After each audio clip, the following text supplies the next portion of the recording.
صدیق اکبر رضی اللہ تعالیٰ عنہ سے پوچھا ہے ابو بکر تمہیں تین کون سی چیزیں سب سے زیادہ پسندیدہ ہیں؟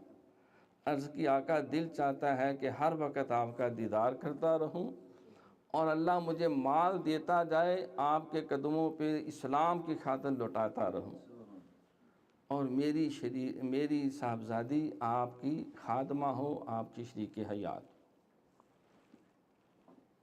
اور تینوں خواہشیں اللہ نے اس طرح پوری کی، ساری زندگی سرکار کا سایہ بن کے رہے۔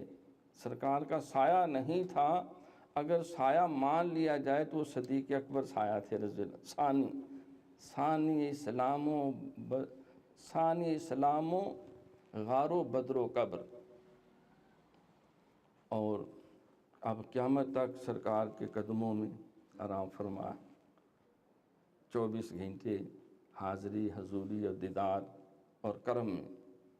سرکار نے فرمایا، سیدنا علی المرتضیٰ شیر خدا رضی اللہ تعالیٰ سے روایت فرماتے ہیں حضور جب بھی کہیں آتے تو رائٹ سائڈ پہ ابو بکر کا ہاتھ پکڑا ہوتا، لیفٹ سائڈ پہ فاروق اعظم کا۔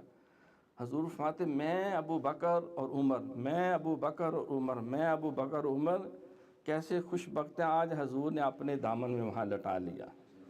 جب فاروق اعظم رضی اللہ تعالیٰ کی قبر مبارک بھی وہاں بنی، اور سرکار نے فرمایا اسی طرح میں عمر اور ابو بکر اپنی قبروں سے اٹھیں گے اور سب سے پہلے اللہ کی طرف حاضر ہوں گے، اسی طرح قبروں سے اٹھیں۔